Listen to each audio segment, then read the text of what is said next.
Hi everyone, this is the Absolute Business Mindset podcast. I am talking to you about two different things today.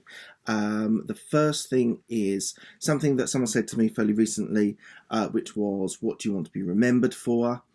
So I'm going to break that down and sort of break down the idea behind it, I think, and equally what that means for me.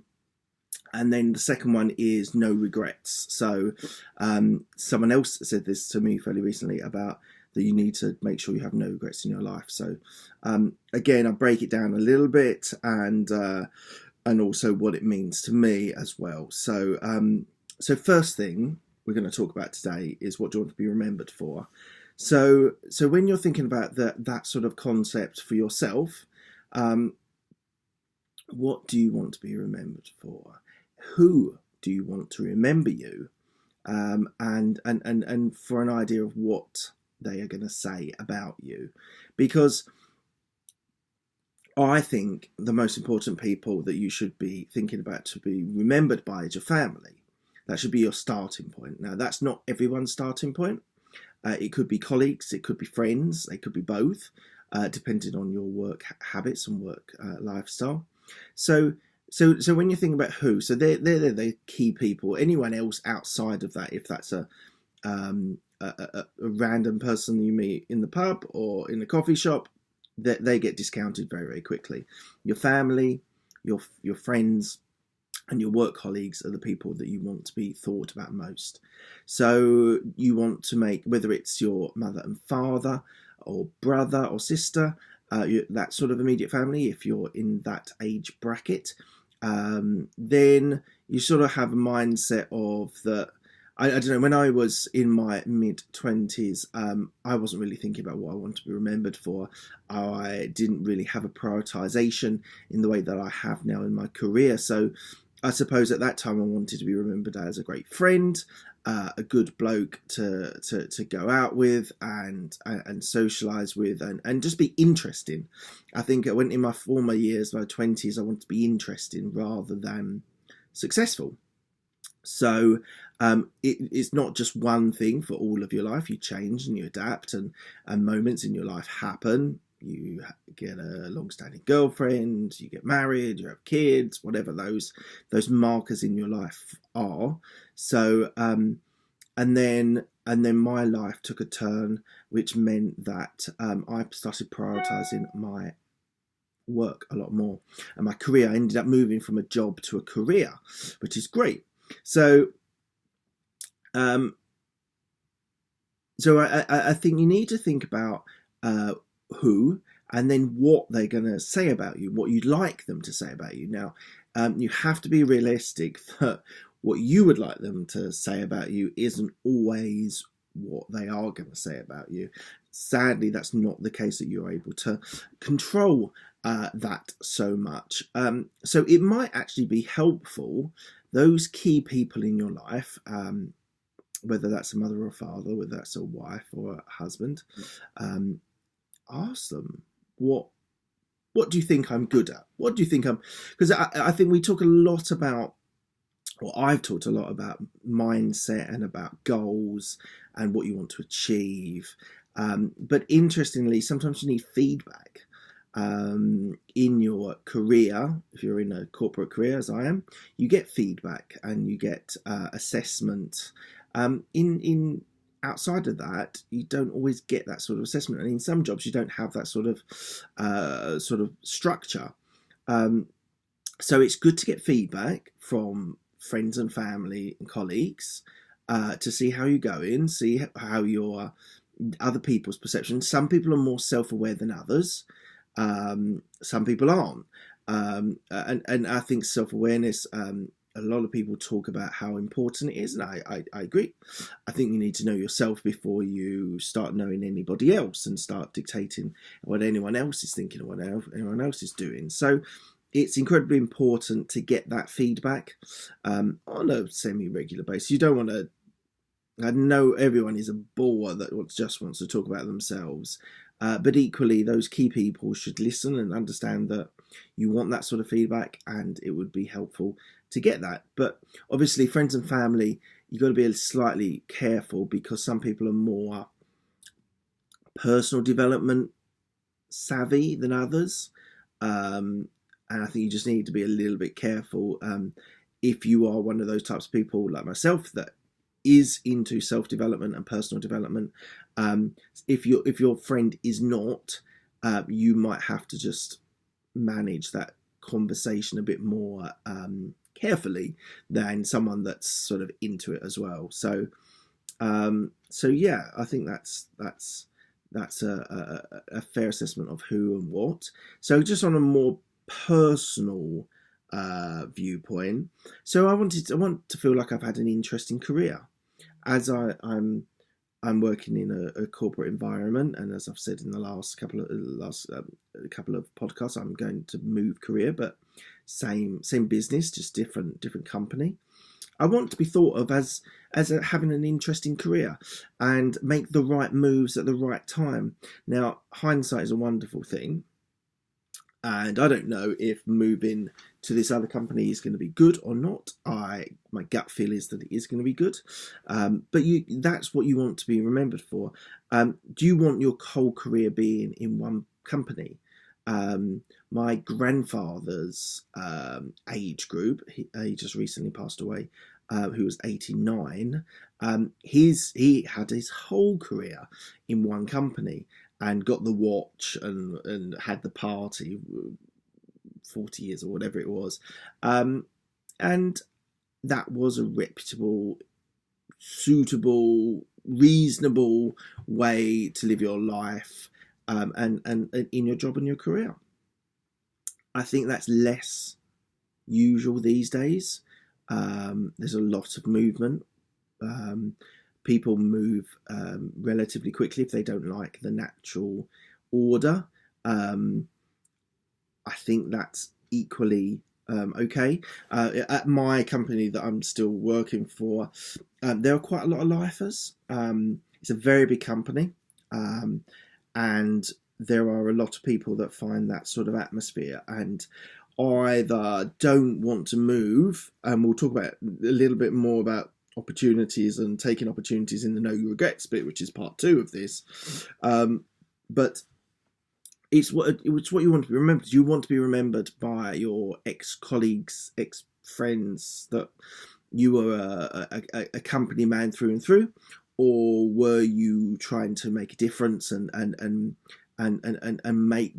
take those opportunities when they arise, when the right ones arise. But obviously you never really know until you actually make that step forward. So a couple of personal things which might go a little bit wishy-washy for you. It depends if you sort of resonate with my ideas.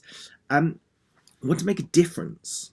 The whole point of doing this podcast, the whole point of being a corporate employee with an entrepreneurial mindset is doing things differently, and that's what I want to do in my career. So let's just focus on career just for now. And I want to make a difference. I want to be considered someone different, someone exceptional, someone brave, intelligent, strong, robust, can deliver. So those sorts of things. So making a difference is something important to me. And you can kind of spot them in my company now. The guys that have a little bit about them, a little bit about themselves, and a little bit of being able to think outside of the box that your company has designed and created over sometimes hundreds of years worth of business. And I'm not saying that is not warranted and a good basis to how you take things forward in some cases. Equally, I would say some of the people that actually have read a management book, have specialised in something, have wanted to be a better person, and how they do that and making a difference is a good starting point in my mind. The other thing, which is probably down on some people's list, is just being a good person. I want to treat people reasonably. I want to treat people well. There's a difference between treating people well and being naive. I think in my younger years, I was probably very naive. And the older I've got, the more people I've met, the the more experiences that I've had has made me a more cynical person. But it's not as cynical with negativity. That's probably doesn't make sense. But I think there's to be savvy and to be pragmatic and but treat people well. But if someone treats you badly, then that's different. You respond in the way that you think is right, and that can be strongly, can be firmly, can be assertively. But your starting point, I think everyone should start with, I'm a good person. I hope people to be a good person to me. The ones that aren't, just ignore them. I was going to swear, but I've got most of my comments on this is that I'm a clean podcast rather than swearing. So I think everyone should try, and starting point should be a good person. Another thing, which is a little bit self-help, but I want to lead people, I want to manage people, and I want to support people. So let's take it from the flip side. So supporting people. So again, it's just being a nice guy. It's like if something's bad happened to someone, being available and being helpful. If something is concerning someone and they can trust you, and trust is a big thing in work, and you need to try and be trustworthy. You need to be able to help other people, because at some stage in your life/career, you will need someone to support you. Now, I would say I am a strong, robust, pragmatic person. But I have no doubt that sometime in the future, I will need someone to be there for me. And therefore, I hope that I am there for people now. That if they ever, let's not beat around the bush. End of my 2018 with the bereavement that I faced, I did need support. I did need an arm around the shoulder, a sort of friendly comment. Didn't really go into massive detail with them. That wasn't where I wanted to be and what I wanted to do, but they were there for me if I needed them, and that was because I'd supported other people in other situations. So supporting people is important and a good thing. So managing and leading. So both these things are about is about mindset, and I think leadership is something that happens all the way through the business, and it's not just the top level, the CEOs, the partners, or whatever that are the people that lead and manage. You should be a leader in whatever grade you are, because you get practice on being a leader. You get practice on managing people and bringing people on and delivering in a group, in a team. These are all things that you need leadership and management skills and qualities. So I would say that even when I was at the lowest level as an associate, I didn't realise it at the time, but I think even then, I like taking on responsibilities. I like taking ownership of things. I like to deliver. I like to make a difference. I heard that before. And so I think even when I was an associate, I wouldn't have described myself as a leader, because I was a lot more uncertain about my path at that stage as an associate. But the more responsibilities I've got, the more I've delivered to people and delivered quality to people, I've sort of felt myself more as a leader, even though I'm not a massively senior person. So that's other points that I wanted to be remembered for. And the last point on this is I want people to think that I made the most of my opportunities, which is going to lead me into no regrets really nicely. But just to finish on this point, opportunities come up in your life. Changing from an administrator to consultant was a big thing in my life, and I took that opportunity and I've delivered. In a personal life, when you have your first child, it's daunting and you're like, well, I've got to make the most of this opportunity. And every relationship has ups and downs. But you make the most of the opportunities of being together. So I would say that making the most of opportunities is incredibly important. You have to make the decision whether you want it or not. And that's a whole different podcast, making the right decision and doing the right thing. But you got to make the most when these opportunities arrive. so yeah, that's going to lead me into my second point, which is something someone said to me about you don't want to have any regrets. And this really resonated with me, because I kind of thought to myself, this is one thing that on my deathbed, and I'm praying to God, and I'm talking to loved ones, and I would like to think that I don't have any regrets about the decisions I made through my life, because I think that would be a good trigger point. It's kind of too late then, but if you can feel that at the end of your life you've got no regrets, and I think it's virtually impossible to say you have no regrets, but not many regrets would be great. I wish I'd done that.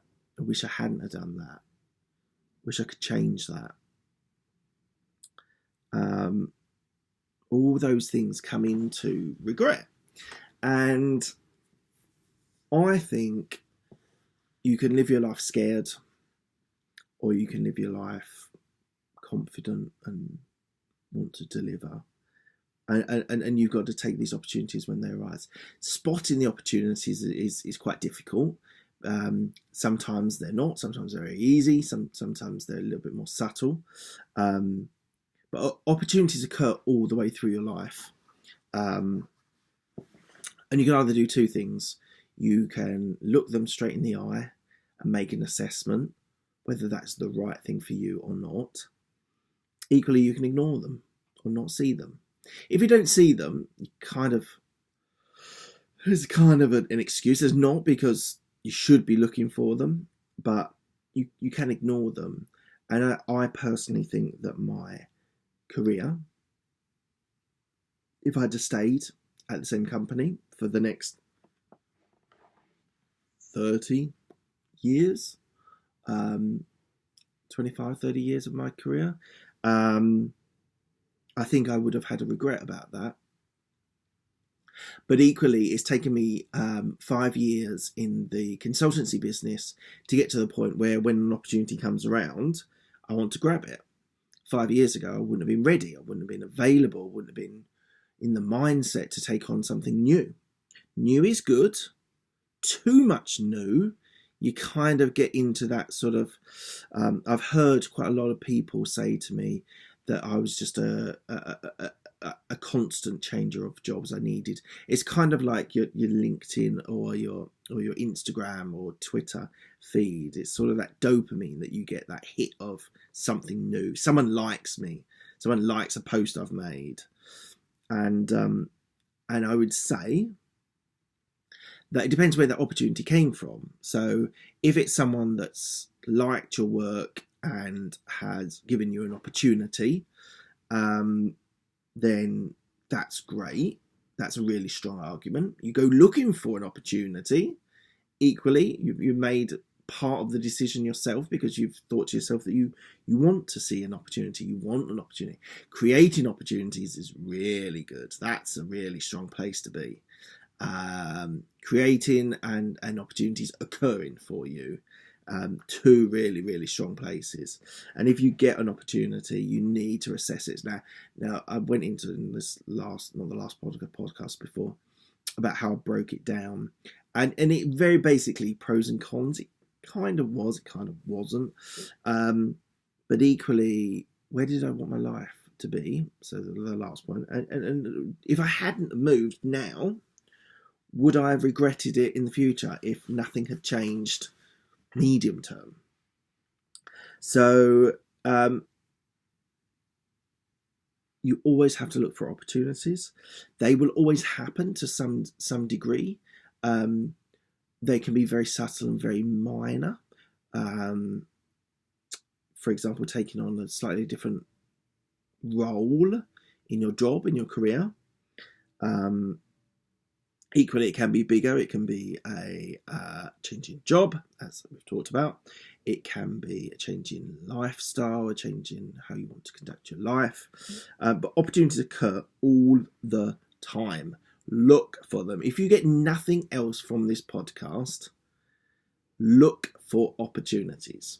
Create them if you can, and if you can't create them, do your best and opportunities will occur. You just have to see them. So look out for them, okay?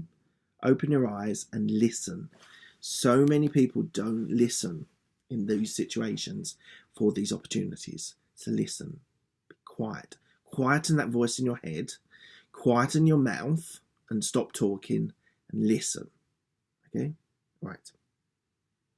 Another reason why you have regrets and why you're not making these opportunities bite is a quote of, well, not all my ducks were in a row. The stars weren't aligned. Well, that is the worst decision you've made.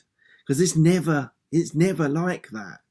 I can't even think of a time when everything was perfect and I could then make a decision or take an opportunity. There is always something pulling you back. There's always something pushing you in a different direction. Whether it's family or friends or colleagues, whether it's money, whether it's too many moves in your career, whether it's whatever it is, your mum telling you you're not good enough. She might not ever change her view. So if you're listening to this and your mum tells you you're no good or you can't achieve anything more than what you've got now, and an opportunity comes, take that voice, take that person out of the scenario. That person is a negative support network. And this is one of my next points. Having a negative support network and your own negativity. So having your own negative support network is so crippling, and there is so many opportunities that you miss because you just aren't looking for them. You just can't hear them. You just can't face them in some situations. Some people are just literally crippled by fear, which is created from negative impact of other people. Often in these situations, it's your mum or your dad. Could be your wife, could be your husband, but often it's your mum and dad. And your mum and dad are going to mess you up, whatever happens. Even the best mum and dad in the world mess you up in some way, because you're not going to get a perfect creature that you produce. And one of the things I've realised in bringing up children is actually being a little bit messed up in a small way actually gives you strength, and it gives you robustness and gives you strength. So, but getting that network and whether you listen to them, it's not listening to that support network. I know people said it could be your best mate or your best mates that you grew up with. True, but then just, even if you don't want to cut them out, reduce the level of impact they have on you. Don't talk to them about your career. Talk to someone else about your career. A mentor, a boss, someone else, a family member, or friends of the family that has a successful career. Speak to them about your career. Don't speak to your mates who have no interest, who are not interested in you. They're interested in their status as a person in a support network. You need to get a strong support network, whether it's paid people, whether it's family, whether it's friends. You've got to get people who are trusted, that have experience and knowledge and can help you go forward. That's, I think, the key thing in all of this is getting someone that's experienced and knowledgeable to help you. And that, I think, comes in a mentor. That doesn't come in your mate. Your mate can have good ideas, but you probably need someone outside of that. And that could be a mum or a dad, but equally, as I've just described there, they could be part of your negative support network. And then the next point was your own negativity. So that voice in your head that tells you shouldn't do that, don't do that, you're not good enough. Now that is driven usually by a person in your support network. Could be someone who's passed away, doesn't necessarily have to be someone in your active network, but your own negativity you have to put to the side, and you can achieve things. If you can be better, you can take opportunities, you can get to the point where you're making no regrets. You are turning it up. You're doing a podcast a week. You're doing a speaking event. You're doing your own course online or in person. that's just the natural thing when people do things like this, like podcasts. That's your next step. That it might be, it might not be, but getting that own negativity out of your head. So when you get those situations where someone says, "Do you know what? I'd like you to do an event, speak at an event." If you've got a negative thought in your mindset, you'll then go, "No, I can't do it because of kids, family, other commitments, job, career." Just will happen. So you need to get that negativity out of the scenario, out of the situation. And I suppose one of the things that is a good thing to do when you're thinking about your goal setting in January and August is, are you happy? Just plain and simple. Sometimes the simplest things are the best. Are you happy? And if you can think about that and think of opportunities, would you be happier if you'd have made a different decision? That's very hard to do that, but if you're happy, you can continue on your course of action, your path. If you're not, then you need to do something about creating opportunities or listening to opportunities that come. Now, the big thing about change is it's scary. You don't know what's going to happen. I don't know what's going to happen on my first day.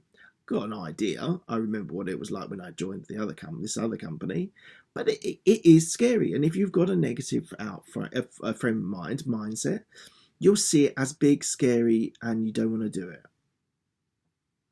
But as I've said, I've repeated this lots in this podcast.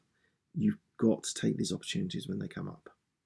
Now, one of the reasons why I actually moved was because I think I got too comfortable. I liked my job. I'm not saying I disliked my job, but I liked my job that I was being put outside my comfort zone on a regular basis. I liked it. My self-development books and listening to Audible and whatever. I liked being put out of my comfort zone. It gave me a bit of a thrill. You've got to be careful with this. Again, it's the dopamine, it's the thrill, it's the high. But small situations, doing a demo, doing a presentation, leading a project, taking a call, whatever it is, if you just put yourself outside your comfort zone, you will be a better person. You will be a better person. There is no doubt in my mind. So you need to do that. You need to be able to get yourself outside your comfort zone to be growing. If you want to grow as a person, you need to get there, build it wider, bigger, because you've just tipped outside your comfort zone. It was a struggle, but I did it and I liked it and I'll do it again. And just push yourself a little bit further, a little bit further, a little bit further. Right. And the whole thing about regret, I think regret is fueled by negativity. So we've talked a lot about this podcast, the second part of this podcast about your own negativity and others impacting you in your support network about negativity. So I think you need to think about that. If you're worried about decisions, find someone you trust to share that load with. Might be a partner. Could be a partner, you might trust them. Might be a mentor. Might be an ex-boss. Might be a family member. Might be a friend of a family member. Think about it, find it, and use that to take your opportunities. Okay, this is the end of the podcast. If just a couple of ways of being able to find me. YouTube, you can find me on YouTube. I'm recording all of these on YouTube as well. You can find me on any of the normal podcast places, iTunes, Stitcher, Spotify, etc., etc. You can also find me on Twitter, Mark Hayward 169, and Mark J Hayward on Instagram.